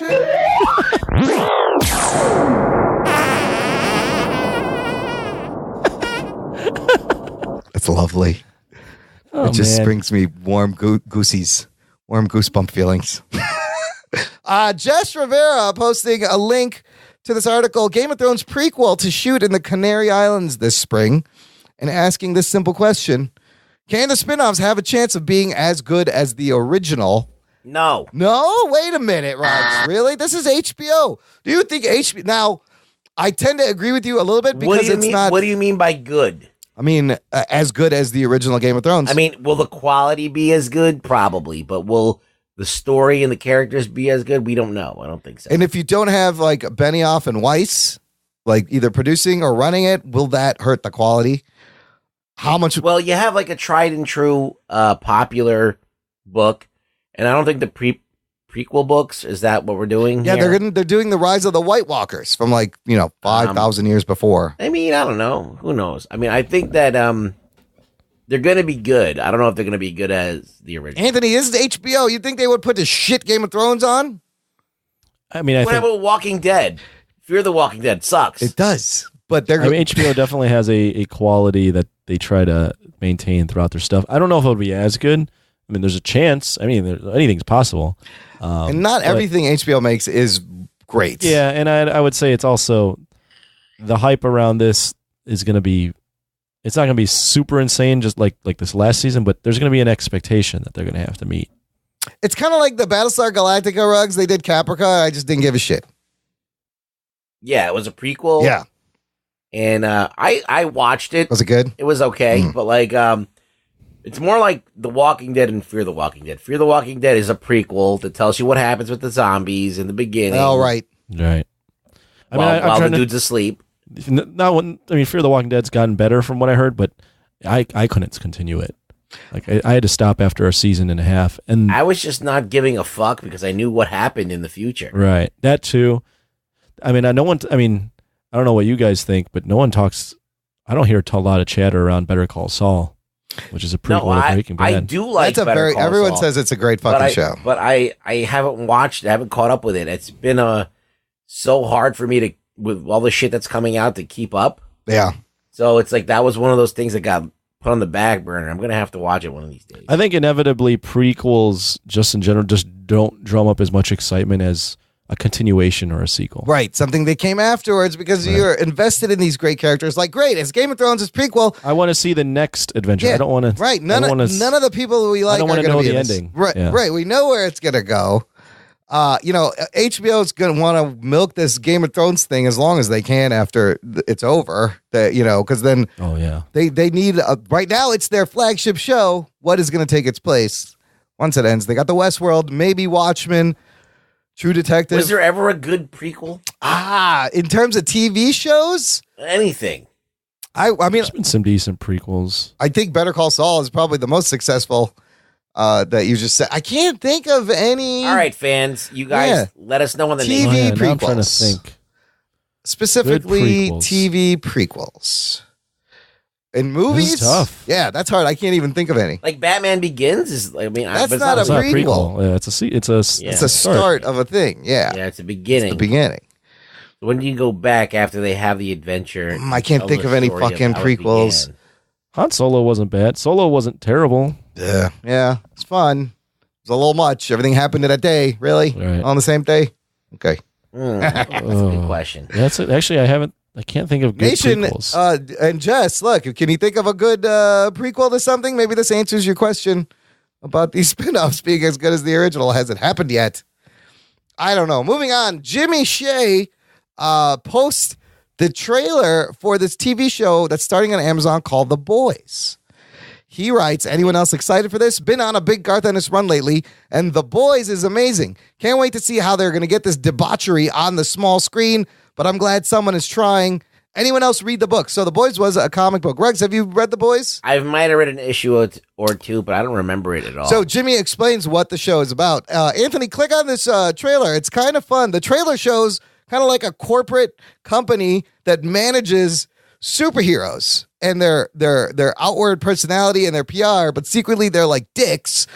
And it ends with these kind of low rent, normal street level heroes giving the camera the finger with Elizabeth Banks. I'm watching as you talk. Yeah. So Jimmy Shea. No, it's Elizabeth Shue. Oh, that's Elizabeth Shue, not Banks. I get them confused sometimes. I love Elizabeth Shue in Leaving Las Vegas. Oh, it's lovely. Jimmy Shea explains what The Boys is about. He says this is Garth Ennis's anti-superhero book. It's about a deep cover government agency that gets dirt on the superheroes of their world so the government can basically blackmail them into working for them. It has sadistic, over-the-top violence, crazy sexual themes, and casts the superheroes as gods in the public eye and complete super scumbags behind the scenes. Garth Ennis is one of my all-time faves. Do yourself a favor and check it out. I do love the Garth Ennis. It sounds like a great concept. Yeah, I mean, it's superhero deconstruction. It's showing them kind of like Watchmen being like perverts and shit. Yes, it's very Watchmen. Yeah, I got the Watchmen vibe immediately. Carl Urban leading the cast for this one. Old Carl Urban, Judge Dredd, Jennifer. I mean, I might check this out. This sounds like it might be a little fun. I think it comes out on Amazon soon. It doesn't say. I don't know when. January, February. I'll give it a spin. I'll give it a whirl. I probably won't watch it. How about that? If it's good, though, Anthony, you may have to watch it. I might check it out. Well, I like Garth Ennis, so I love Garth Ennis' writing Preacher, Hellblazer. I'll give you this. I like the synopsis. It's just in a crowded TV scape. This isn't. There's high on my literally priority like list. 50 superhero shows now. No lie. Not even superhero this is what shows. Anthony's comic going to do. book He's shows. going to wait for other people to watch it, and then they can be the guinea pigs. Yep. I'm never the guinea pig on this stuff. This reminds me of another show coming out from Netflix that is based on an indie comic book, also not superhero comic, just like The Boys. It's by Gerard Way. It's by Gerard Way of where? That band. My Chemical Romance. This dude apparently is multi-talented. The show's called The Umbrella Academy. It's an adaptation of the book Umbrella Academy. Gerard Way in a successful fucking band and also has a career writing comics successfully. It's crazy. Gerard Way was a nerd way before he was in rock. I think he draws also. I think he's a pretty good artist. Well, I don't think he drew an Umbrella Academy. No. I think Gabrielle Ba drew. Yes, but he does draw, I think, right? Yeah, I think that, but he's been a nerd forever. I've heard him on Collider Heroes, but I'm like, what a crazy career path for this dude. Like, he gets to be in this huge band and then get to write and draw comics for big time comics. It's amazing. Yeah. He used to be like a fat nerd. Oh, really? Yeah. And now he's all like rock star. Before he became like heroin thin and with the makeup and all that shit, he was like a regular schlub like us. There is a teaser for this one that explains this is also a very interesting concept. Here's what happens in the Umbrella Academy. On the same day in 1989, 43 infants are inexplicably born to random unconnected women who showed no signs of pregnancy the day before. 7 are adopted by Sir Reginald Hargreaves, a billionaire industrialist who creates the Umbrella Academy and prepares his children to save the world. But not everything went according to plan. In their teenage years, the family fractured, the team disbanded. Now the 6 surviving 30-something members reunite upon the news of Hargreaves' passing. Luther, Diego, Allison, Klaus, Vanya, and number 5 work together to solve a mystery surrounding their father's death. So these kids have powers. It's basically like Hellboy meets X-Men from when I remember. I read this. Oh, really? And then there's apparently the world's ending, and it's up to these Umbrella Academy last 6 to stop it. Yeah. I kind of love it. It has more 80s music. It seems very quirky. This one is on Netflix, coming out February 15th. I'm actually curious about this more than The Boys. Oh, really? This one more? I remember reading Umbrella Academy. I heard it's a good book, too. I've heard. And I like the artwork in it. Yeah.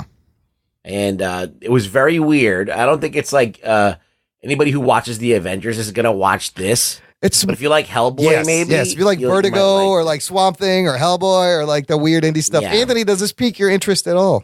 Nope. No. All right. He's out. Anthony's out. I'll be watching it. There's too many things to watch. All right. Check out Umbrella Academy February 15th. Next post is by our very own Rugberto Bambino. Rugs, what'd you post? You sent a post that had me go and did some work. I had to do work. Well, the thing is that the soundboard. Yes. Like it's a thing that has to be fresh. Getting a little dusty. This thing, getting a little dusty. It's a little dusty. Yeah, so a little dusty. My balls was hot. My balls was hot. Yeah, we're using that like there was no tomorrow. So I was like, we need some new shit. Oh, and I just threw it out there to the nation. All right, nation. What do you got? The nation showed up. I got some clips, so you'll be able to hear what you suggested. First of all, Paul Chomo from the Varmints podcast over at Blazing Caribou Studios says, my balls was hot is timeless. My balls was hot. I tend to agree. My balls is hot as you can always. That's never not going to be. But I also like get your hands off my penis. Oh, this one. Get your hand off my penis. Loaded it back up just for you. The Arrested Sir. Thank you. Also timeless. Justin Zwerner checks in saying, how about a soundbite from Rick and Morty? Morty saying, get your shit together. I looked up this clip. It's hilarious. Here's the full clip. It's like 20 seconds. And then I have a cut piece, but it's really fucking funny. Well, then get your shit together. Get it all together and put it in a backpack. All your shit. So it's together. And if you gotta take it somewhere, you know? Take it to the shit store and sell it. Or put it in a shit museum. I don't care what you do. You just gotta get it together. Get your shit together. I like that one. Fucking Morty just freaking out now. I've seen like a couple episodes of Rick and Morty. But they're great. I know. They're great. I have to. They are actually pretty funny. You've watched them? I have. I watched the Pickle Rick episode. That was hilarious.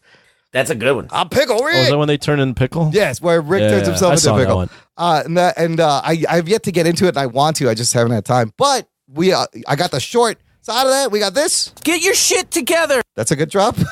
Or if you want to emphasize it, you can do this. Well, then get your shit together. Get it all together and put it in a backpack. All your shit. So it's together. I like that one better. All right, medium. I think medium wins. Thank you, Justin Zwerner. I think you should cut it to when he goes, get all your shit, put it in a backpack, so it's together. Oh, just the end part of that. Okay, get all your shit. I love the shit. Put it in a backpack, so it's together. I love shit store and shit museum. Take it to the shit store. What? The shit store. So you can sell it. So you can sell your shit. Get it together. I love it. All right. Good one, Justin Zwerner, on that one. Jason Dutch of VFU, he commented, Trump has plenty of content to grab, all legally, too. You know what? I'm not giving that motherfucker any more airtime. Well, you know what the funny thing about, I was on their podcast. Yes, Jason you were. Lemons. I see you're going to shout it out, but this is a better time to shout it out because you're bringing it up. So I was on Voice from the Underground this past weekend. Link in the show notes. Link in the show notes. It's out. Voice from the Underground. Look them up on Podbean or Spotify or whatever podcast app you have. I don't know what they're on. They're on everything. But Jason Mumrett has 1 million sound clips on his fucking and a lot of Trump podcast. ones too. Yeah, he's got a lot of sound clips. I think he literally had a sound clip for everything someone said on his podcast. Quick tease for that podcast. It is predictions for 2019, sports predictions, some movie predictions, political predictions, shit I don't know about predictions. So yeah, hear me talk about things that I give or I have no idea what I'm talking That's the best. Dear Anthony discussed stuff right out of his ass. No, I listened. Right out of my You did a asshole. good job. It was Sounds like what I do. Yeah. yes. You were doing your best rug boy. It's a good episode, listener. Jason Dutch. Sorry. Link in the show notes. Last name's Dutch. Check it out, Jason Dutch. David Malowski Lalo says, "What about some new transitions? Maybe one where Anthony actually says podcast." Of course, he's talking about this. Doc and Did you finish? Now, did you edit me out, or did I just say podcast? I think that's how you said it, or maybe it faded out. Anyways, look, maybe in the post show we'll get a new reading from you. No, leave it like that. Okay, we're gonna leave it. I'm not doing anything with David Malowski. Fiddlesticks Winterbottom. Here's one you can use from the movie Casino. You shit-kicking, stinky horse-smelling mother... That's not bad. That's not bad. Joe Pesci. Pesci's right? always. Why didn't you play the whole thing? That's where the clip ended. That's what he linked to. Oh. And that was the whole. But Joe Pesci's always good. A frustrated Joe Pesci. Matthew Lawrence chimes in. So listening to this week's episode at 109.50, Anthony says that's fucking awesome, and John Bellotti Jr. says, yeah, that's really good. Oh, this is like the sequel. That to should be. So here's the first. There's the sequel. This is the first one. I'm pumped. Yeah, me too. And now, thanks to Matthew Lawrence, we have a part 2. That's fucking awesome. Yeah, that's really good. That's definitely That's a got to keeper. replace it. That's a keeper. That's got to replace. Great. Play it again. Play it again. That's definitely a keeper. It's good when you play them together. That's fucking awesome. Yeah, that's really good. I'm pumped. Yeah, Oh me wait, too. let's try this. I'm gonna play both at the same time. I'm pumped. Yeah, That's fucking me too. awesome. Yeah, that's really good. All right. Yeah, that's good. Matthew That's Lawrence, good. that is a winner. Matthew Lawrence, that's a winner well right there. done. Ding, ding, ding. And the one with the getting your shit in the backpack so it's together. That's another winner from Justin Zwerner. Jose Ibarra links to this YouTube video. Fiddlesticks is a good try. Fiddlesticks the Casino. It's up there, but definitely these two. The other two are leading the pack. Jose Ibarra says at 25 seconds in this video, perfect laugh for when someone fails at trying to be funny. Hold on.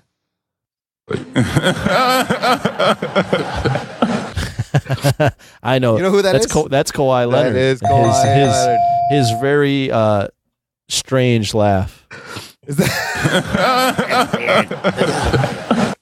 that one? I don't know. That's not as strong, but that is a really strange laugh. Hey, leave it on, man. We need something for the jocks. Jesus Okay, Christ. we'll give you the Kawhi Leonard. We'll give you this. Oh my We'll God. give you- 99% of the show is about nerd shit. No, I got Derek Lewis. My balls was hot. Yeah, that was the 1%. That was the 1%. That's the only sports thing we had.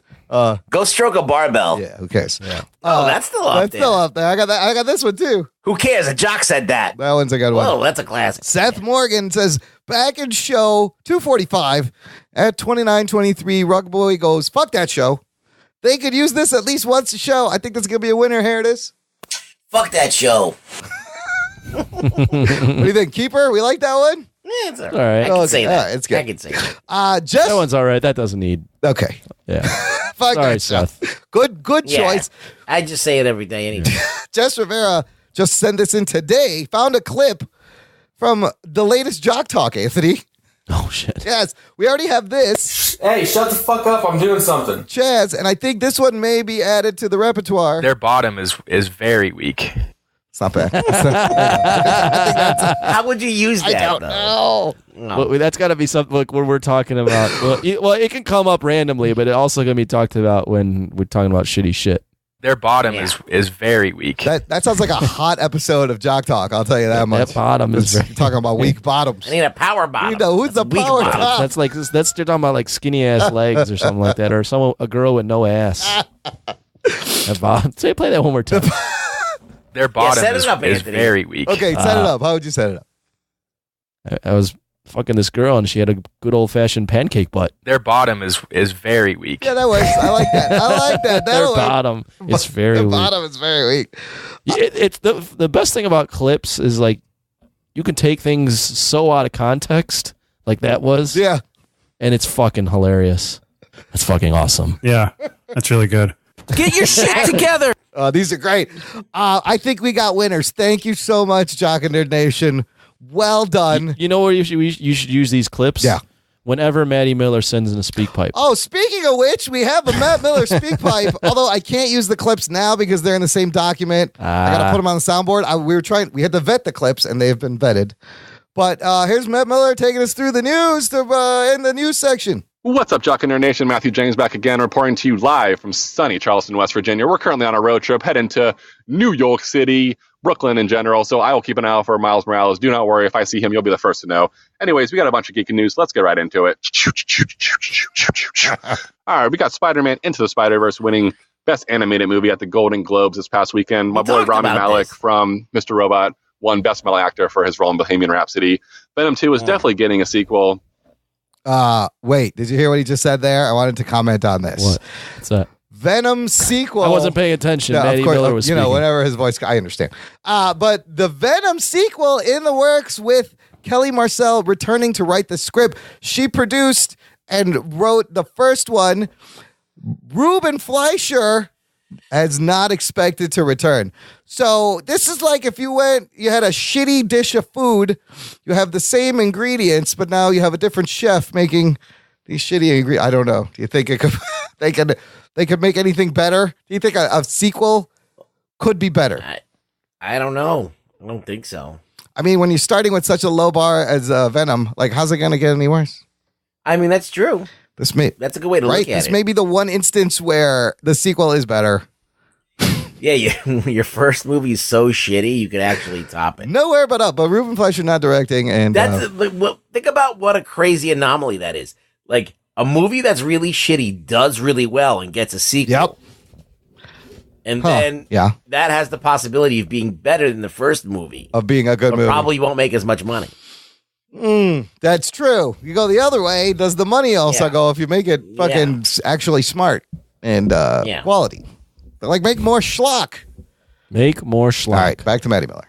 Not a sequel, just getting made under a new director, though. So do you guys think this movie can be saved at all, given a new director and all the feedback and criticism they got from the first one?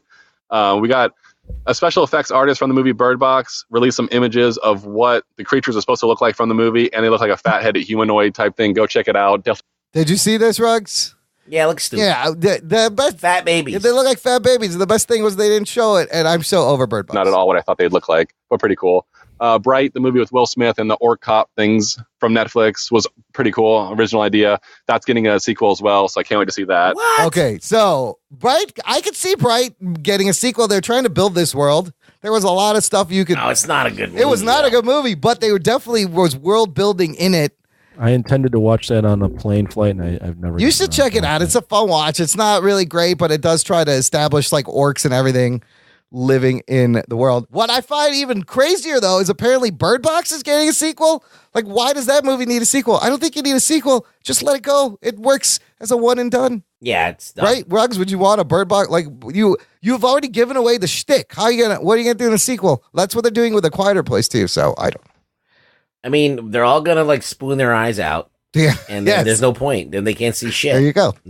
And they have to worry about the other guys, the crazy people killing them. They just kill the insane people. I had to stop myself last episode when you guys were talking about the ranking movies from last year, especially on the Spider-Man conversation.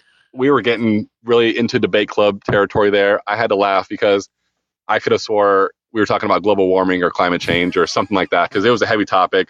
I liked it a lot. You guys really get into this stuff, and you guys are definitely nerds for sure. Alrighty, guys. Later. Check it nerd. Check it nerd. That's how we roll over here, Miller. Yes, we will debate. I like to argue. Why Spider-Man? Why everyone can't be Spider-Man? Everyone can't be Spider-Man. We debate issues, Manny Miller. Why would anyone debate global warming? We actually know that's real. Anyone gives a fuck. Listen, if it was our job to argue about global warming, that's what we would do. We would fucking get into it. We do it well. We do it well. We do it entertainingly. We're doing it, and we're doing it well. Doing it. Yeah, like LL Cool J. Yeah. And guess what? We're done doing it for this episode. Ruggs, who'd you piss off on Twitter this week, and where can they find you? I've been trying to piss people off, and no one's taking the bait. No one? Really Rug Boy on Twitter. Did I piss anybody off this week? No, you had some, I saw you. You're pretty active out there. Yeah, I was doing some inflammatory shit. You're doing a good job of just inserting yourself into like conversations. Where you get the eyeballs. What was the last thing I did? I forgot. I was trying to get NECA to reveal there's Godzilla stuff. Oh, there was a little bit of a spoiler for. There's toy spoilers. Did you see this, Anthony? Yeah, I did. I saw some of those toys. I mean, it's not really. I don't know. I didn't notice any. People spoilers. seem mad on Twitter. Oh, there's a major spoiler. People seem mad on then Twitter. I haven't really looked at it as closely, and I'm now going to avoid it. On the Mothra figure. Oh, see, I didn't see the Mothra one. I saw the Godzilla Rodan, one. the Ghidorah. Yeah, and the, don't look at the Mothra one. It's a huge spoiler. All right, I'm not gonna watch it. You know what? That's I'm not gonna funny look at is also the Lego toys. That there's lots of spoilers for like Endgame and a bunch of movies. Well, there's in the Lego also toys. an interview with Sam Jackson, which has spoilers for Captain Marvel. Captain Marvel. I heard that Endgame. he just had very loose lips, and I'm trying to I avoid read it. it. Yeah. There's also a spoiler regarding Endgame and like Tony Stark and Audi and all this shit. You read the Captain Marvel shit? Is it? Yeah, it's not that bad. It's not that bad. Okay, so No. they're just blowing it out of proportion. The toys, though, legit spoil shit all the time. Yeah, the toys are a problem. Well, but sometimes the toys are misnomers. That's too. also true. They're just making weird things. Yeah. So did you hear about this thing that the DC Universe streaming service is like not doing well? Oh, you don't That say. doesn't surprise me. Yeah, I tweeted that. Oh, you broke it. No, we got this covered. Says DC Universe streaming service struggling to pick up subscribers. So from what I can tell, listening to some other geek shows like Collider Heroes, some people were like they waited till Young Justice was coming out to get the app because that's what they were really excited for. But now they're checking out Titans. All they can hope for is they promote that. Like the other problem is it's not international. They haven't figured out an international distribution. This app only works in the U.S. You know what the problem is? And it's a lot of shit. Not enough fucking content on there. Yeah, that's the But easy that's the thing is they got to get people hyped on the Swamp Thing, Doom Patrol, Harley Quinn show, the stuff that they're staggering coming The out. shit they're doing is very gimmicky by releasing an episode a week. You think they should just drop the whole season? It would be okay if they had all of those shows done. Yeah. If they had every one of those shows and they got a new show every day. So let's say you had Harley on Monday. Oh, I like this idea. And then, that would keep people plugged in So for a it would be while. like a network, like they're doing on the CW. You tune in on Sunday for Supergirl. You tune in on Monday for Flash, That's a good and then idea. Arrow, and then I think the big differentiator is they need to put all their comics on there. Yeah, well, that's obviously something that should be done already. They need to just put all their library on there. And what they should do is they should up their subscription, and you can get the weekly comics too. oh man, that'd be tight. And just I like that. And then you got people like Wes. or if they don't want to ape their comic book business, wait like 2 weeks and then put that comic. Put it book- on, Put 2 it weeks out later. 2 weeks later. Yeah. So the readers can buy it and read it first. Right. I like that. Wes Cranford, who lives in Yank from down under, lives in Australia. He cannot enjoy any of this. They are releasing Titans on Netflix International, but he can't get the app there. So that's why they're probably struggling. They got to have to shut off the whole world. Not very. Warner Brothers doesn't really know what the. Yeah, that's weird. And wait till this Disney Plus comes out and just fucking smacks him. Oh yeah, Smacks they're him in gonna the have face. that shit so front loaded with stuff. Hopefully, Yeah, that'll be exciting. Look, this is what's happening. DC did it first. Marvel does it Marvel's better. gonna do it better. It's what we said since day one on the show, listener. And that's what they do. They get there first, but they don't fucking. They don't follow through and take it to its full they potential. have to make everything. Yeah, they really do. Okay, gang. Thanks for listening this week to the Jock and Nerd Podcast. My name is Imran. And my name's Anthony. He's the Jock. And I'm sleeping. He's the nerd. We'll hear you next time. It feels like it's 5 a.m. Time is a construct, Russ. Time is. Get your hand off my penis! My penis is a comic. Somebody touch my spaghetti!